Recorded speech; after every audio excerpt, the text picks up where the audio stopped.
This is legit, y'all. Thanks, if man. you're just listening to the podcast, Mission Meats. Meat snacks that give back. So good.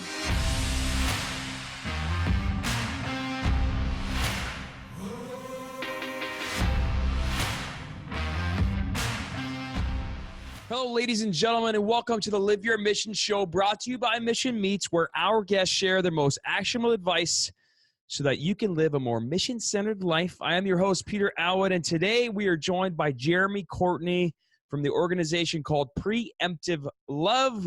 But before we get to that, here's what's going on over at Mission Meats headquarters.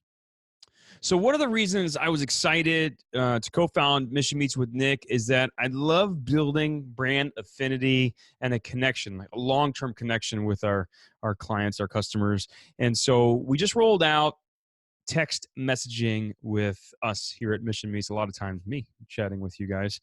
And so just text MEET to 69551. That's short code 69551. Text MEET, not MEET. MEAT, of course, because we're Mission Meats. And that'll get you subscribed to our list so that we can contact you for a number of different things. One is that we have flash sales every once in a while, and you can be, at the top of the list there to know when those happen. They're really quick, and they're usually an awesome deal. But then also, we're launching. We have some new limited time flavors coming up, stuff that we will release and that may or may not ever come back. They're really innovative, delicious. Nick's been in the Meat Lab doing that. And some of the results have been incredible. Some terrible, some not very good at all. But anyways, so you'll get to know about those, any news, all that great stuff. So we'll never contact you for stuff that's frivolous. It's always going to be really valuable to you, just like the show. Hopefully it is. And so 69551, text MEAT, and that'll get you subscribed, and you'll get to hear from us and some of the other crew here at Mission Meats. All right, back to the show. Now, on to our guest, Jeremy Courtney. He is the co-founder, along with his wife, of an organization called Preemptive Love. And you guys, this is a deep one. I need you to not only listen closely to the words this guy is sharing and the organization and what they're doing, but you've got to go over to loveanyway.com and watch their 30-minute video, the 30-minute documentary film. It will move you. And it'll open your eyes to some things that are going on nationally that you may or may not be, super in tune with. I know that I wasn't, and I know that it's one of these things that you kind of want to ignore. There's, it has to do with refugees and maybe immigration. It has to do with war. It has to do with a lot of conflict, a lot of different things that you may or may not want to be privy to. I know that I would rather just be blind to it and go about my day because I've got enough problems to deal with, right? But it is something that we really need to spend some time on. And you're going to listen to a gentleman who packs up his family and moves to Iraq during one of the most contentious times and drops himself during certain situations right in the middle of conflict in order to help people.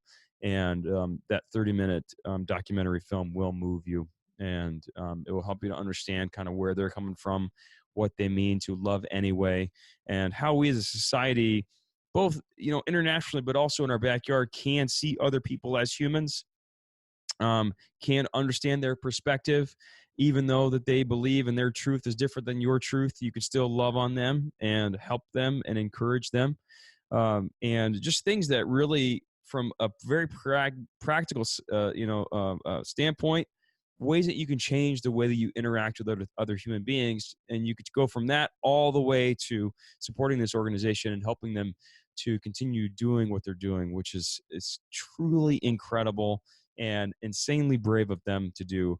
And so I encourage you to watch that documentary film before or after this interview, to listen to what Jeremy has to say. I appreciate him taking time. Those guys they're traveling all over the country right now on this tour for the film and for the book that he wrote, Love Anyway. But listen to what he has to say. Have it impact your life. He gives you some serious tips on how you can take what he's learned during his tenure there at Preemptive Love, during his experience at Preemptive Love, and apply it to your life and how you can live out your mission.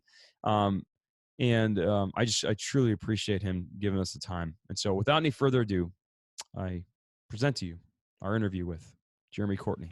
Thank you.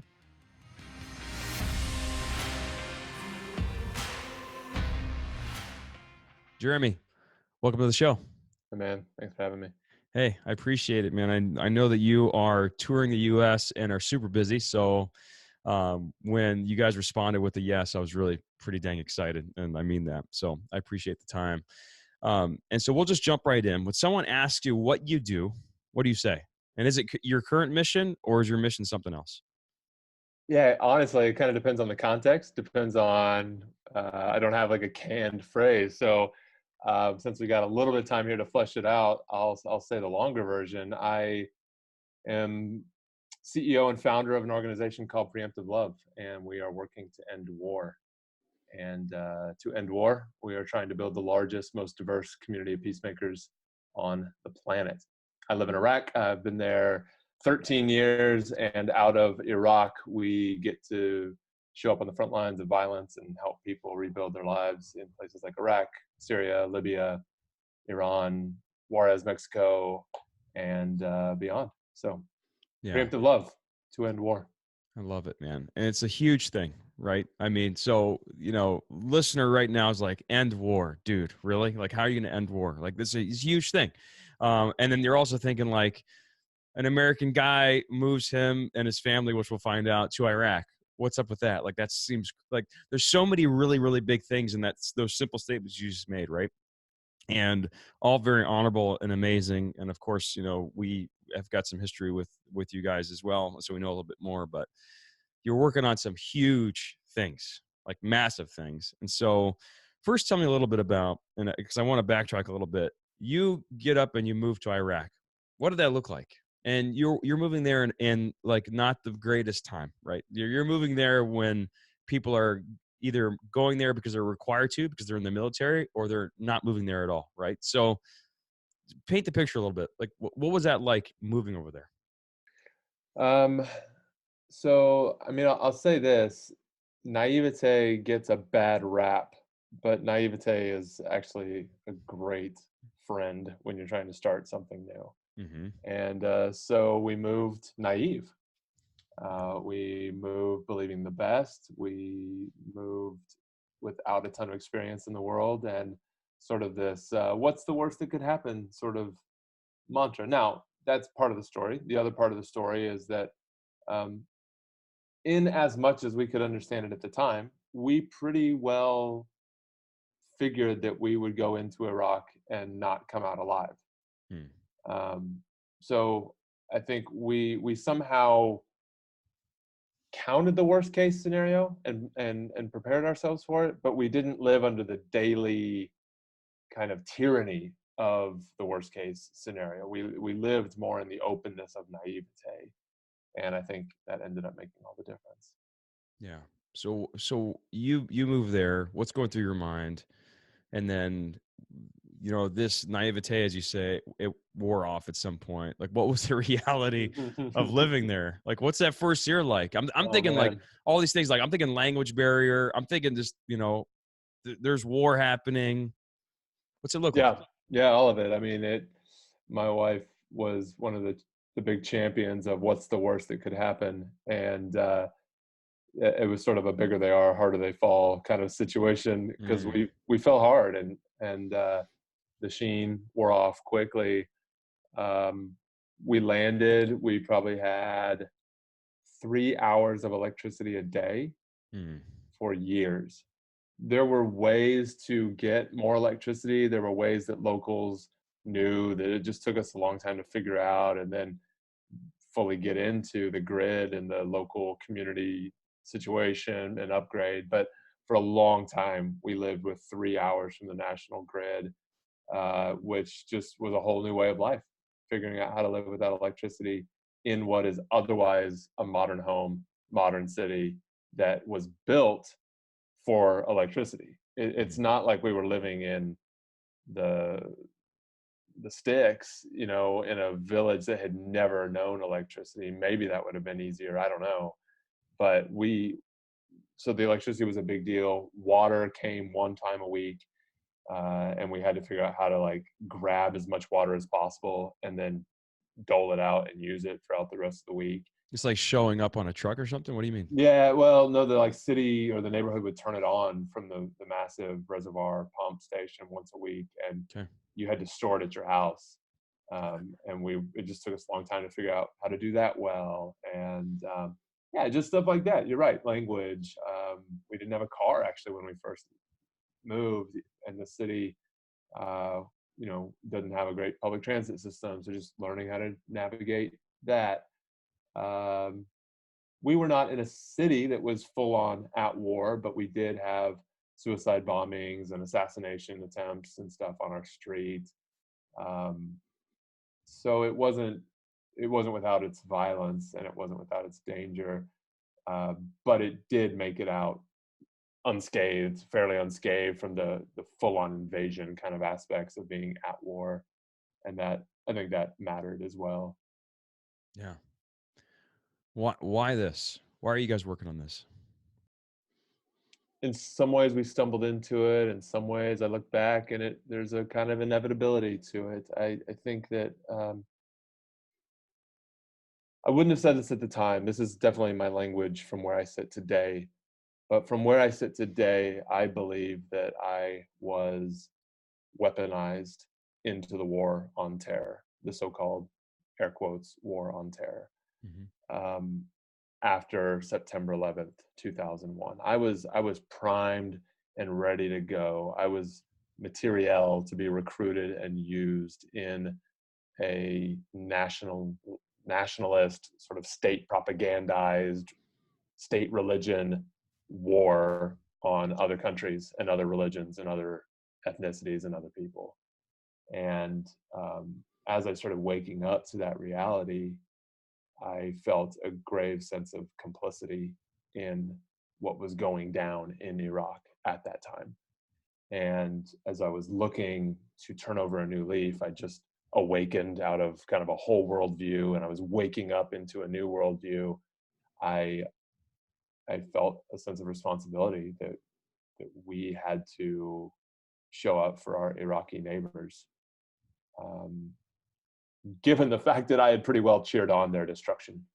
I had pretty well wanted, even prayed for on some level, the pain and destruction that they were going through. And I guess at a fairly subconscious level, perhaps, I think our organization, our work to end war was born out of that early angst and that early place. And we've been learning to live into it ever since, and kind of watching the reality and the implications of everything that I just said continue to unfold. Yeah. You said you're weaponized. What do you mean by that? Uh, I was activated. I wasn't born with suspicions of Muslims. I wasn't born with suspicions of Iraqis or Arabs. I wasn't born in fear. I wasn't born hating other people. I wasn't born with a deep, abiding, patriotic, will do anything for my country pride. I wasn't born with a deep, abiding, will do anything, will lie, will tear people down for my religion. But somehow I acquired all that Yeah. throughout my life. And I don't think it was wholly by accident. I think there are systems that have been put in place.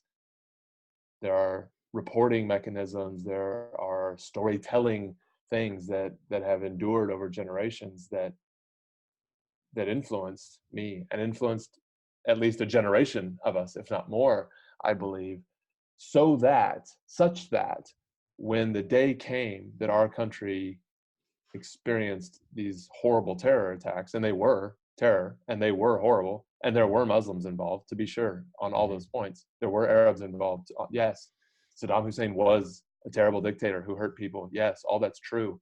Mm-hmm. Um, but I had been socioculturally, theologically primed, politically primed to be drawn into that conflict because of what I believed about God, because of what I believed about others, what I believed about myself, what I believed about our country. Mm-hmm. Got it. Got it. So, what is preemptive love? Like, what are you guys doing right now currently? So to end war, we believe that one of the things that has to happen is we have to treat violence like a disease. There's research that helps us understand that violence has a kind of viral quality to it, where violence begets violence, violence spreads like a virus. And so we've taken epidemiological models and we've tried to learn from them. And there are other people who have come to the same conclusions that there are things we can do to intervene in violence to stop it from spreading from one person to another, from one community to another, from one country to another. And so we look at our work through a lens of that, how to stop an epidemiological spread. So we put those in three categories. If you're talking about a virus, you talk about it like this: you gotta respond fast at like the patient zero level. You gotta get to ground zero and you gotta respond. Then you gotta, step number two, you gotta protect the vulnerable. So like children, the elderly, these would be the people, those with compromised immune systems. Those are the people who could catch a disease and then spread it. And then the third major step is you got to change the behaviors that lead to the spread of a virus. This is how we learn to like wash our hands, for example, so that we don't spread bacteria and disease. So then you pull that over into our work, where we're living and working in places like Iraq, Syria, Mexico.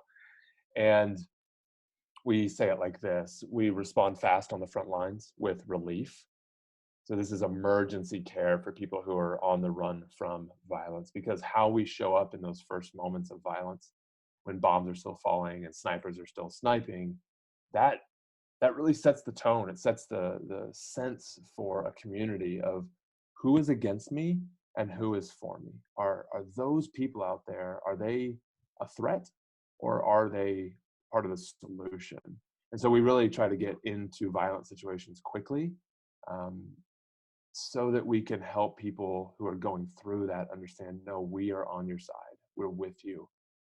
And don't look at us all through an ethnic lens or a religious lens or a nationalistic lens or a political lens. We try to show up in diverse ways to stop the spread of violence across those lines or those vectors. So we provide a ton of food, water, medicine as relief, as emergency handouts on the front lines of violence.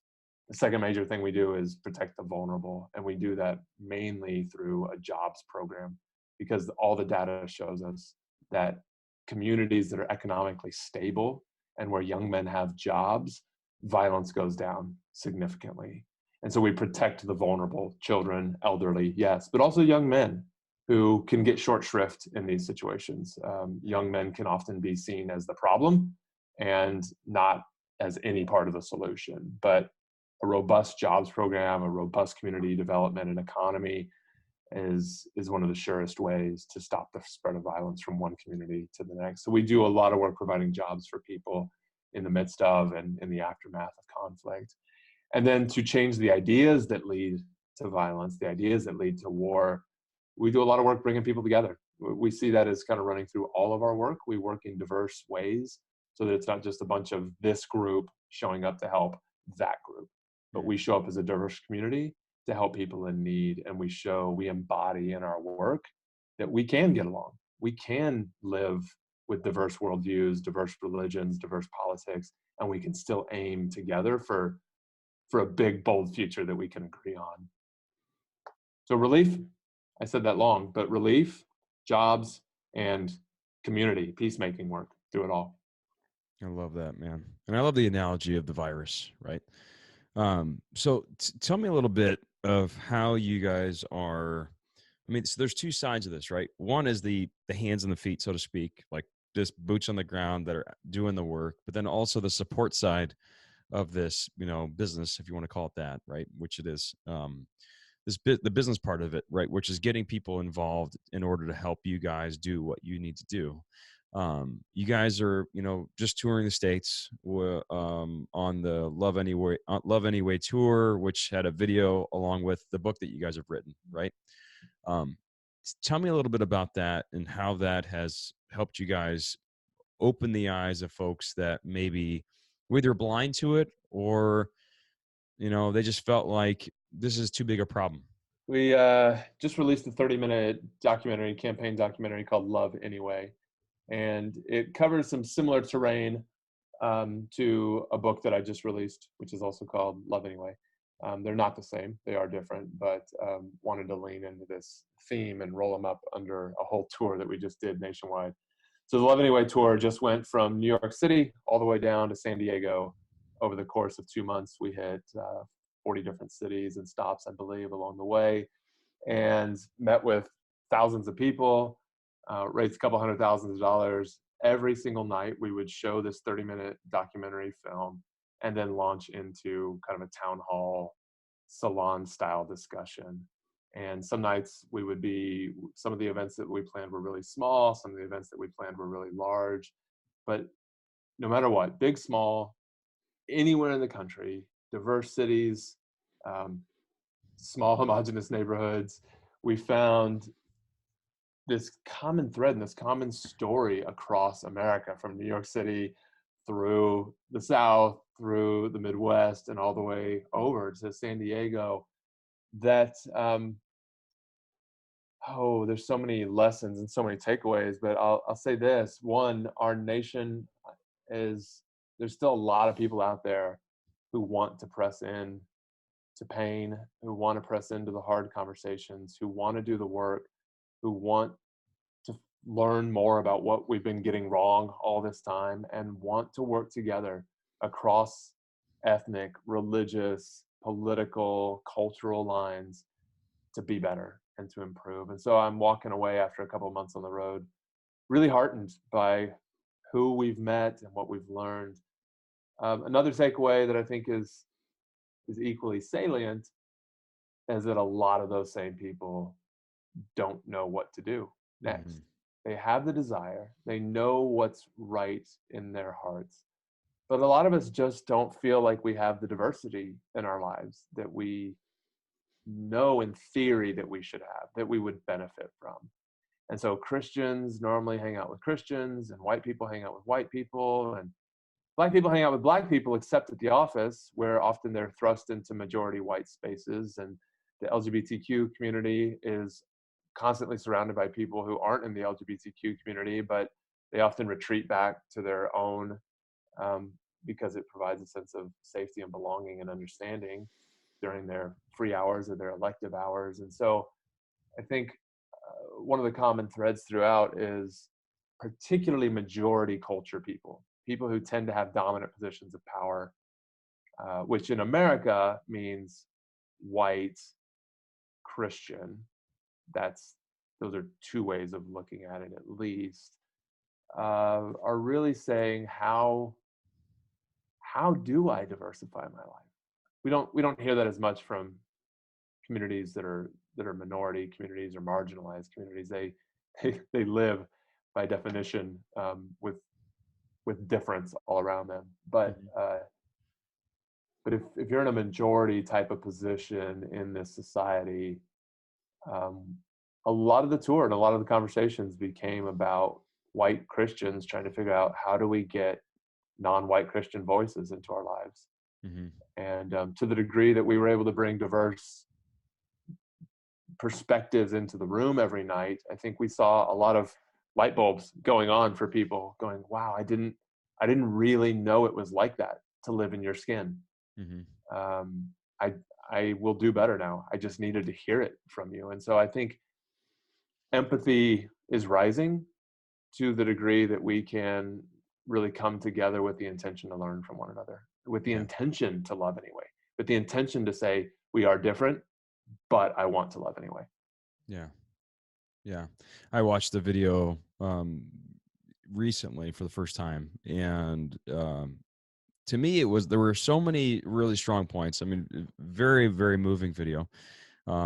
Anybody who's listening needs to watch it. Hard to watch at times for sure, and those are usually the good things, right? But some of the points that I think that I really want to make sure that you touch on is, first, the diversity thing is very interesting because, my parents are Egyptian. And so, typically that culture would hang out with other Egyptians. My wife's mother was Filipino, and there would be lots of Filipino gatherings, right? So I think it's very natural to want to like hang out with people that you are familiar with. I think there's nothing wrong with it. I think Yep. it's just human nature, right? You're gonna For hang sure. around with people that are familiar. You did it in school, you did it everywhere, right? People that play basketball hang out with people who play basketball, right? But when that is your singular point of view and you don't have any sort of relationship with someone else that's got a different worldview, then it becomes kind of dangerous, right? Which I think is what you're kind of touching on, right? Because then you don't have, you can't relate, you can't understand, and then you start to maybe um, downplay what someone's going through because you just don't understand it at all, right? And so those are the dangers of kind of sticking to your own people, right? Whether that's in interests or religion or race or whatever. But one of the things you touched on, and someone had said in the interview or in the video, was like seeing the other person as a person. And I think that's a lot of what we've lost as a society, is understanding like you can't box that person in because of their political beliefs or because of their religion as being a type of person, right? Like, oh, those people, they think that way, all those, like, no, that's another human being.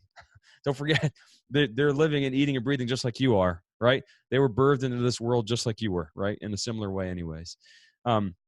So that was one thing. But then also, I think that you guys touched on, and I want you to tell the story of your friend Sadiq and the ISIS leader. Will you tell that story really quick? Because I think there is so much wisdom and lessons to be learned there.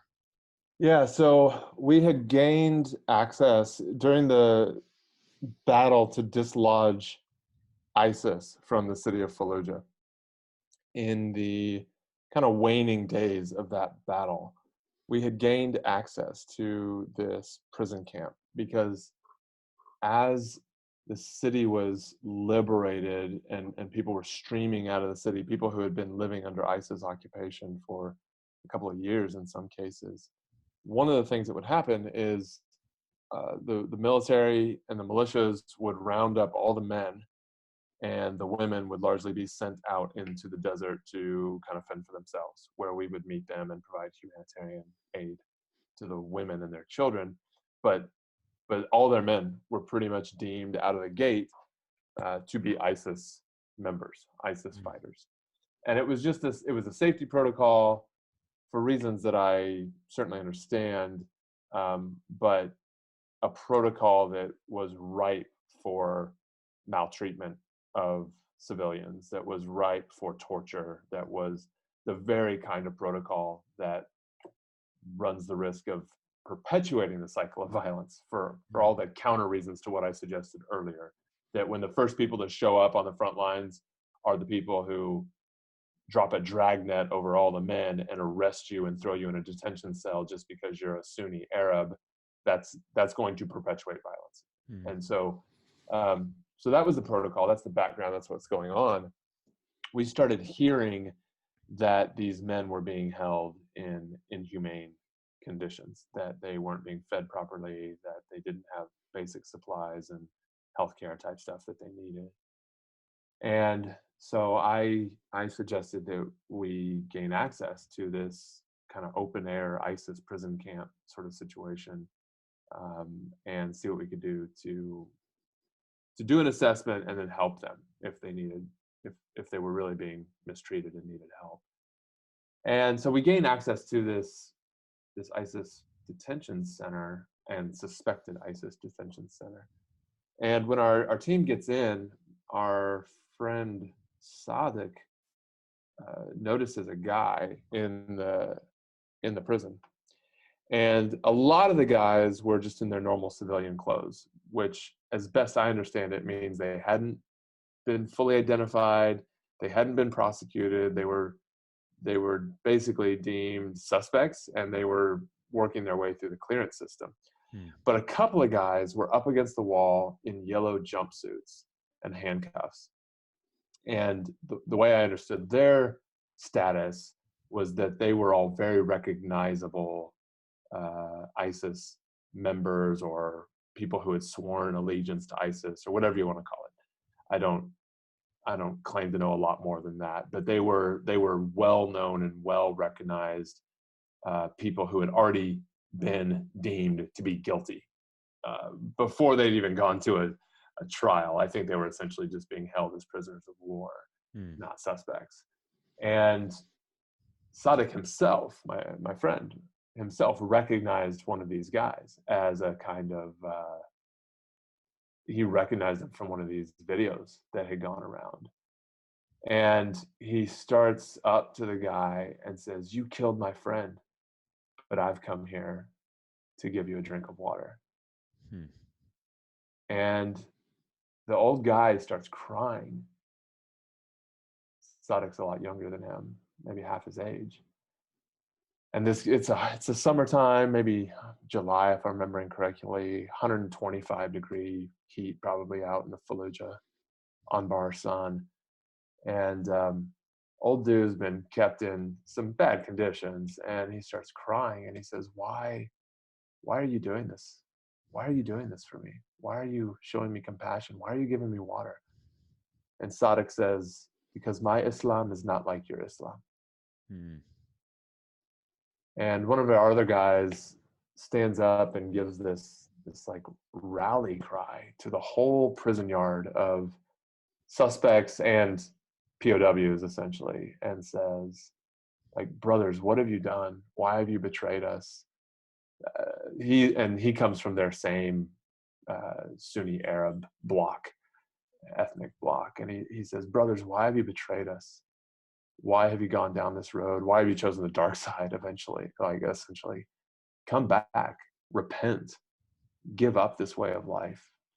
And I don't know, just the whole scene, the whole sense of like, you've done something horribly wrong and you should be and must be held accountable for it. But also the sense of like, but this doesn't have to be forever. Like, there is a way back to wholeness. There's a way back to society, perhaps depending on what your crime was, or what exactly you were involved in. But it was for an organization and for me as a leader who'd been talking about this idea of preemptive love for a long time, who had been touting this phrase, love anyway, for a while. This took it to a new level. To say, you killed my friend, but I've come here to give you a drink of water, was, I mean, of course that's what we had done, but Sadiq just embodied it at such a personal level that it was really profound. Yeah, it's huge. Thanks for telling the story, man. I just think that, as a society, this dovetails with this whole idea of like seeing a person as a person. And so, because you got to take the good with the bad, and still another human being. This guy's killed a friend of his. He's a prisoner, a literal prisoner of war. And he's still going to bring him some water. And like, I don't know, like, what other real, it's not even an illustration, like real example, living example of loving anyways that you need to hear. And so, talk a little bit about preemptive love and like what you guys have done or what you're focusing on. Like, what are the tangible things? Like you mentioned a little bit about jobs. Like, what is that looking like? Yeah, so our jobs program has a couple of aspects to it, but the main thing is we help people start individual jobs. So we'll give cash grants to people, usually people who have had jobs before. I mean, in a lot of the places where we're working with people whose lives have been decimated by violence. It's not that they are chronically poor and never worked a day in their life and need someone to come and lift them out of poverty. That's not our scenario at all. We're talking about whole cities like Fallujah, Mosul, Aleppo, the outskirts of Damascus, places you've heard about, that have just been decimated by airstrikes and by violence, where people had shops, they had grocery stores, they had cell phone repair shops, they had, all manner of life and work was going on there. So we help people restart those kinds of businesses and get their lives back up and running in the middle of or kind of after a conflict. And also that would be true for refugees who are fully on the run for their lives. Like, even in that moment, people who are displaced, who are away from home, we help them start jobs that work in a mobile environment, maybe something they can do out of a tent, maybe something that our friends who are Cuban that we are serving in Juarez, Mexico, waiting to get across the border or waiting to rebuild a new life in Juarez, something that just works for them in their kind of mobile situation. So we do a lot of one-to-one business creation, but we know that that's hard to scale. And while that helps a lot of people, we've been able to help thousands of people that way, where the world needs even more than that. We are facing a global refugee crisis that's only going to keep growing over the coming years. A lot of people talk about the refugee crisis as something that's in our rearview mirror because of Syria or civil war or whatever, ISIS, but we are just seeing the beginning of a refugee crisis that is unlike anything we've ever seen. Climate change is going to continue to displace so many tens of millions. We're looking at 100, maybe 200 million climate refugees over the coming years. And so we are already reaching for solutions that are scalable, that are fully mobile, that you can actually do in your pocket. And so one of the things that we're working on is a solution for refugees to work on their cell phones, on their smartphones, with nothing but our app and a Wi-Fi connection or a data plan, where essentially we make partnerships with big data companies that need annotation or need their data marked up or need their data identified, and then we batch process it into our app, and then refugee clients on the other side get paid 10 cents, 13 cents per object to work on this data for clients like, the big name clients that you would know about, Google, Facebook, Cisco, whatever, and they're getting paid 10, 15 cents per task to annotate this stuff, and they collect money in the app, and they're able to cash out the app.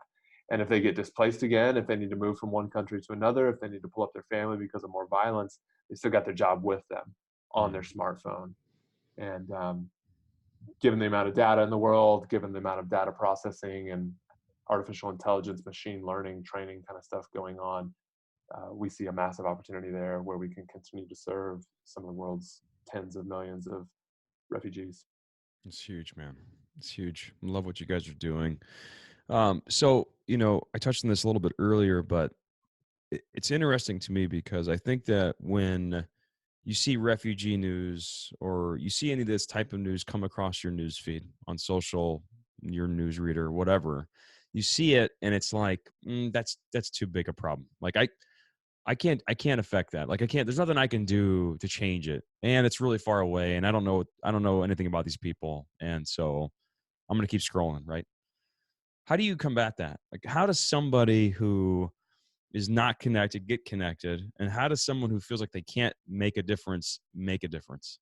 Yeah, I think that's my job in part, is to bring it down to the bottom shelf and really try to dispel some of this, because I think that sense is common to all of us. And it was my sense at one point until this all became very human to me. It stopped being a timeline issue on Instagram. It stopped being a political headline news issue. And somewhere along the way, it became my friend or my friend's family. And I think that comes back to the conversations about diversity. If we are only surrounded by people we know, whose experiences we understand, whose perspectives we understand, if we are not making deliberate efforts to know people and to go to spaces and to meet people who can inform us from their own lived, embodied experience what it's like to be Afghan, to be Yemeni, to be Arab, to be a Muslim in America, to be Black in America, perhaps that's not your experience, to be part of the queer community in America, if that's not your experience. There's a lot of us who have lived at the top of the power pile for a long time who really just have no concept of what it's like to live in somebody else's shoes. And I think we need to be seeking those things out. And my conviction, my experience is that when we meet those people and when we stay open, when we don't bring all our baggage to that conversation, when we dare to try and check our prejudices at the door. And prejudice just means prejudgment.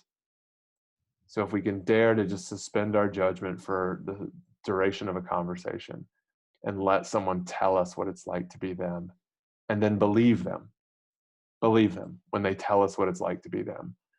I think our empathy will grow, and I think our sense of agency will grow. We will actually come to understand how much we do matter in their life, how much we do matter in the world that they've inherited and been forced to live in. And we'll come to understand how much a word, a vote, a donation, a tutoring session, a kindness can do to change the life and help dignify someone who already has dignity, and it just needs to be honored and recognized. Mm-hmm. Yeah. Yeah. A kindness. And I love that you said it became human, right? I think it's through those conversations and meeting these people that you realize, like, oh, this is not just some video that I'm watching. Like, these are real people, like living out some real horrific things. And I think that's what came to light to me. You guys just did such a great job on that video. Just to make it feel real, right? Like, these are real people that are suffering. Like, they're really actually suffering. And so to allow these people to become human, to let those things kind of enter in your life. And I think that's really easy to feel like you're just too busy for it, as kind of crass and, and insensitive as that sounds. Just too busy, like I can't be bothered. I've got enough problems in my own house or my own neighborhood. I can't deal with these things, right? But that is just some of the disease of busyness, where we don't allow ourselves to maybe cry or maybe feel like, wow, this is a really big problem and that we should probably do something about it. And then maybe start with some small things. And so if somebody wanted to start and specifically maybe even get involved with Preemptive Love, give us some things. Like, what are some tangible ways to just be like, okay, here's like a real small, like, let me get my toes wet, like feel the temperature of the water type of scenario? Yeah, there's all kinds of super low risk, low cost things that you can do to check us out and start wading into the water. Follow us on Instagram for one. That's Preemptive Love. You can go to loveanyway.com, and there's a lot of tools there for you, including the 30-minute documentary film is free there. You can watch that. We recommend watching it with a couple of friends, but it's a good solo watch, but it's even better when you do it in a community with your family or office, kind of brown bag lunch or something like that. So the Love Anyway 30-minute documentary film, and then, kind of a 30-minute discussion afterwards. We are seeing that go a long way all over the world. We've had 900 people sign up to do screenings all over the world in 35 different countries. It's really proving to be an Wow. impactful set piece for people to gather around. And then we really worked hard to make the documentary. There's a surprise ending, I'll just say that. And the surprise ending does a lot to kick off conversation wherever you live in a way that I think people often need. They need a goading, they need coaching, they need help getting into some of these hard conversations. And we tried to build the film, and I think succeeded in Mm-hmm. building the film in a way that will do that, help you do that.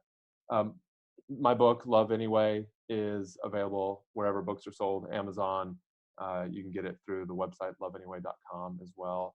I think I'm really proud of how the book came out. I've worked very hard on it, and I worked to tell the truth about how these ideas of God and country and self and others and all that kind of crash together, and we can't always control the outcomes. And I've worked to tell the truth. This isn't some white savior story. It's not a propaganda piece where everything always looks shiny and works out well. It's a bit of a manifesto meets failure report, where I try to tell the truth. If you pursue this kind of life to the fullness, some things go wrong, and you'll have to leave some baggage behind, and we'll have to surrender some of our ideas. And but I think that's where the growth is, and that's where all the opportunity and all the beauty lies, is in reaching for what's next. So highly commend the book to you.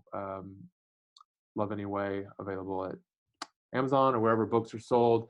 And then beyond that, if you're really looking to make a difference, nothing helps us more. Nothing helps our Syrian refugee friends or our Latin American friends who are on the run for their lives and across that region, nothing helps more than a monthly donation. If you can sign up at $25 a month or $2,500 a month, we've got people doing it all. And the steady, regular gift every month goes such a long way in helping us budget out. We can look out 12 months in advance and go, oh, this many friends are going to be with us month over month over month. Now we can really try some big things to rebuild after war, to stop the spread of violence, to rebuild jobs and stabilize economies. So nothing would help us more than a donation, and particularly a monthly gift goes a long way. I love it, man. I love it. I even had my kids, we were moving and they had a yard sale and decided to donate it all. Oh man, thanks Which so was much. really cool. So Yeah. cool. Yeah. And so it's just fun to see them identify these things that we're talking about that as adults is difficult to identify. Right. I love what you're doing, man. And so, a question that I always ask on the show, and I'd be remiss if I didn't ask it here, are, as it pertains to your journey, what do you feel like were some of the most substantial components that have allowed you to live out your mission? What are the things that someone can take away and then apply to help them live out their own mission in life? You got to leave home. You got to leave home. And ideally, you take as little baggage with you as possible.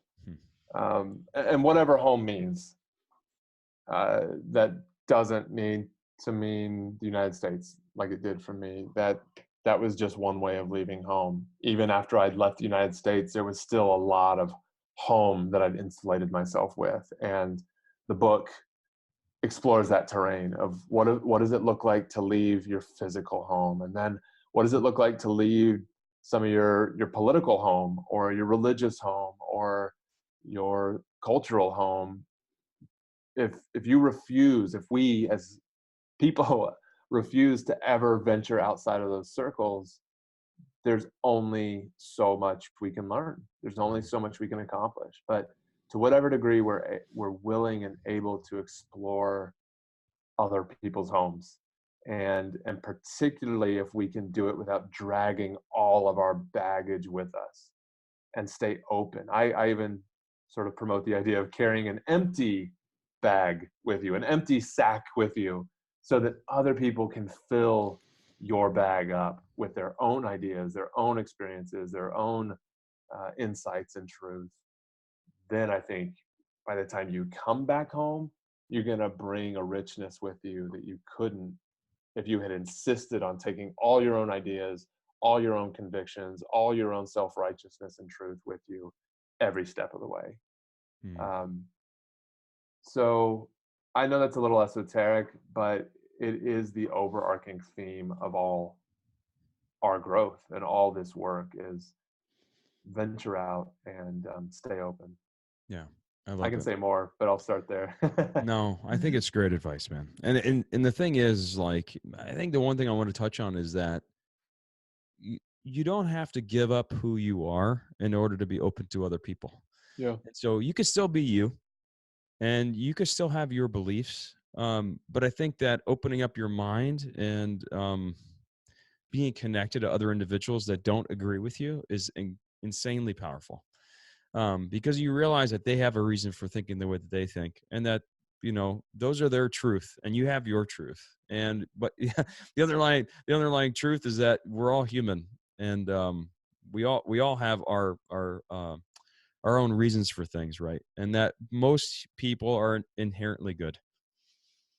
Yeah. Just remembering that. All right, Jeremy, we're going to switch over to the Reaper round. But yours gonna be a little different, right? Because on your way out from one stop to the other, you didn't grab the Reaper, you grabbed some jalapeno sticks, and so we're gonna call it the jalapeno. Sorry about that, jalapeno round. It's okay, man. So this is where our guests answer some rapid fire questions while they attempt to eat some Reaper jerky. You're gonna be jalapeno sticks, right? And this is not gonna be hot for you at all. Yeah, so I'm guessing the Reaper must be like that much more intense. The Reaper, I'm regretting not grabbing it. Well, just minute 30 on our first episode with my co-founder Nick, and you'll see why. You'll see how hot it is. It's bad. It'll be powerful nevertheless. All right. I'm gonna let you open that while I ask you question number one. All And right. these are rapid fire questions. You can answer as Okay. short or as long as you like, right? So they don't have to be fast. They're fast questions, not fast answers. So favorite book could be something you've read in the last year or something that's a classic. Oh man, favorite book. I do not see. Here's the challenge. I don't think in terms of favorites. Man, I'm just gonna give you a recent book that I really loved. I'm Okay. not gonna assert that it's my favorite. Yeah. Oh, how about this? Radical Candor by Kim Scott. Okay. Kind of a Talk- business leadership book, but I've found that it helps in all interpersonal relationships. It just talks about how to do relationship well. We've got to be high in empathy, but also high in honesty with each other, and that most of us tend to fail along one of those two vectors. Either we fear being too honest, or we be honest, but we don't do it in a very empathic, caring way. It's a really helpful framework. Okay. I love that, man. Any quotes you live by? Love anyway. That's a good one. It's a good one. I won't ask you by who. Your biggest business blunder. Woof. Well, biggest. Man, leadership is hard. There's been any number of hard leadership management kind of org building things that are it's just hard. It's just hard to go through terrain you've never been through before and Mm-hmm. try to do what's right as best you can see the future and as best you can care for the community that you've surrounded yourself with, especially when there's no clear-cut answer. Like, do I do the thing that's gonna make this one person mad and protect the lot, or do I I don't know. I think just interpersonal management, hiring, firing, performance type stuff is just some of the hardest stuff Yeah. that there is if you care about your people that you work with. Yeah.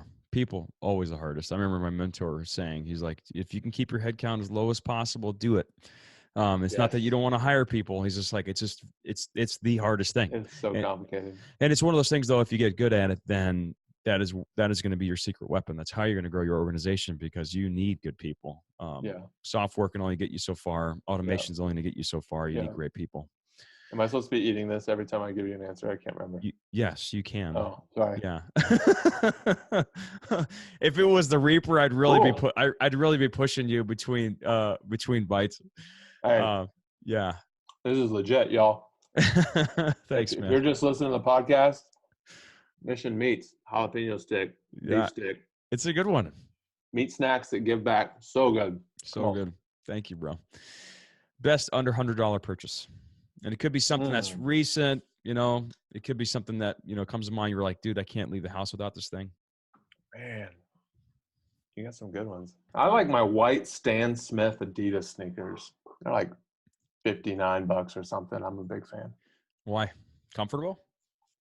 Kind of comfort meets classic, easy, goes with everything. Mm-hmm. Low profile in the suitcase that I take with me all over the world. Mm-hmm. White shoes good for war-torn countries? That's the place I don't wear them. They're more of a US Europe thing, but got it. I'm not going to say that's my best purchase under 100, but you're forcing my hand on some of this stuff. So. No worries, man. In the last 5 years, what new belief, behavior, or habit has most improved your life? Or I can ask it a different way. What have you changed your mind about? Something you believed to be false, but not anymore. Oh man, that's going to need a whole podcast. So many things. I mean, I really think this tour and the book explores that. That's the thing that probably summarizes the book really well. Is it's a tour of change. It's a tour of releasing my grip on all the things that I once held so tightly. I would describe the whole first half of my life as everyone is wrong. That was my approach to life. Everyone is wrong except me, of course. And, somewhere over the last few years, maybe something more like 5 or 7 years, but I feel it intensifying even more over the last year, to answer your question. I would say that I'm approaching life a little more from a posture of like, everyone is right. By which I mean, of course you believe that, given who you are, where you came from, your biochemical makeup, all the inputs that you've ever had in your life from politics and parents and religion and teachers. And of course you came to that conclusion about this thing at that snapshot moment of your life. I get it. I get it. Mm-hmm. I don't think that's the same as saying everyone is objectively right, but I've gotten a place of openness in my heart where I can understand and empathize why people come to the conclusions they come to. And that's been revolutionary for me over the last few years. Yeah. Touch on that too, man. So Nick, co-founder, great guy. And I am a naturally kind of angry person, like I just like, something's going to make me mad. Right. And then, I say up until the last, several years, my default reaction would be like, idiot. Like, what's wrong with that guy? Like, why would he say that? This gal, like, why would she do that? And I would just think like, this person's stupid. That would be my initial response. I'm being honest, right? Stupid person, right? Where he would say, what's going on in someone's life that would cause them to react this way? And it's exactly what you're saying. It's like, what would have happened in this person's life in order for them to react this way, do this thing, make this decision? And that's completely different, because then you start to empathize. You're like, oh, just like you said, of course you would do that. Right? Or of course that would be your default decision because of X, Y, or Z that's happened. And that is just so completely different than just deciding that everybody's wrong, like you're saying, or they're stupid, or, or whatever, So I think that's huge. A couple more for you. What's something that a regular follower, right? You guys have quite a few people that are watching the videos that you're posting, right? From the front lines or from wherever. Someone that follows your work regularly, that what wouldn't they know about you that you can share anyways? Well, gosh, I mean, I imagine there's all kinds of things I don't share. I don't consider myself to be, hugely public. Like, I'm not the kind of person who documents every moment of every day. I don't know. I have a strong affinity at an earlier stage of my life for songwriting and guitar playing that I've kind of left on the shelf for quite a while now. I don't know if that qualifies, but I'm sure there's better answers, but that's something that comes to mind. Yeah. So is there going to be some future videos of you on Instagram playing some music? I mean, I guess it's not out of the question. I'd have to brush up quite a bit at this This point. could be like a new promotion for you, man. Right? What's something I should have asked, but I didn't? Do I really think we can end war? Do you really think we can end war? I do. I don't know if we will, Mm-hmm. but I know we can. And one of the reasons I know we can is because I've lived through times where we weren't at war, and then I've seen the narcissistic, miscalculating, petty, or large, personal, egoistic, misunderstood, all the various things that have happened here or there that have led us into war. And then I've seen that war play out for years. And then I've seen us go back to a time of ceasefire, detente, or even something like reconciliation, even between certain groups. And so I've really come to the conclusion that if men and women can wage war, then men and women can stop. Mm-hmm. And I think the numbers globally over history suggest that a lot of the markers of violence and war in particular are down. I think there's a lot of reason to believe that they might keep going down. And I think that, coupled with increased information about each other, increased empathy that I think is emerging globally, I can truly envision a movement of people globally that says we don't want to live like this anymore. Mm-hmm. We would rather live in a tense kind of ceasefire than move all the way into all-out war with each other.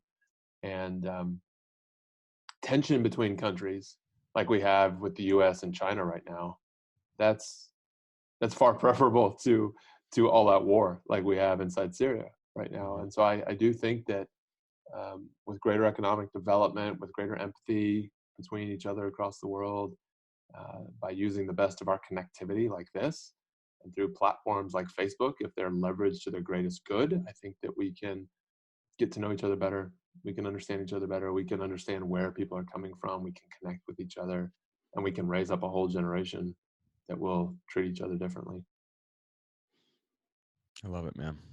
And we commend you for it. And I almost feel silly asking you this question after this your last answer, but your favorite Mission Meats flavor? This jalapeno might be my new one. But I haven't had the Reaper, and I thought the jalapeno was the spicy one I was supposed to grab. So be sure I'm gonna go grab the Reaper later and figure out what's going on with that. Feel free to text me some video. Yeah, I'll selfie video it when I do. I love it, man. Well, dude, for people that are listening that want to keep tabs on what you're working on, what's the best way? We know you got your Instagram, Preemptive Love. We know you have the film, the documentary. Is there anything else? Yeah, Instagram for me, Jeremy Courtney, the organization, Preemptive Love. That's probably where we're most active. And then loveanyway.com is where you can find some of those tools like the documentary, the book, some other things as well. Organization website is preemptivelove.org, but you can find us through any one of those places ultimately. Very good, man. Hey, man, I really appreciate the time. Yeah, thank you. Have a good one. You on. Thank you. Peace. Thanks so much for tuning in. It means so much to me and the entire Live Your Mission team. Now, this is the point where I ask you to subscribe, leave a review, share the show with a friend. Would you do that for me, please? It's super helpful. Helps us grow the show, helps us bring you better guests, helps us not have to have advertising on here, all that good stuff. So what do you say? Help me out. Share the show, please. Okay. Now, we're also putting out content for viewers and listeners like you have told us what they want, right? You told us what you want, and we're bringing it to you, okay? So if there's something that you want, either a topic or a person or something you want to learn about, whatever, I guess it's the same thing as a topic, shoot me an email, peter@missionmeats.co. That's peter@missionmeats.co. And I'll see what I can do. I think I can do it for you. I probably can. You never know. Shoot me an email. And if you want to be part of the Mission Reaper Challenge, tag us. Post some stuff of you eating it. And if it's hilarious, if we love it, if it's creative, if it's all those things, we will pick you. I will talk about you on the show, and you will win $100 in free Mission Meats delicious snacks. So give that a shot. All right. Now get out there and live your mission. Thank you.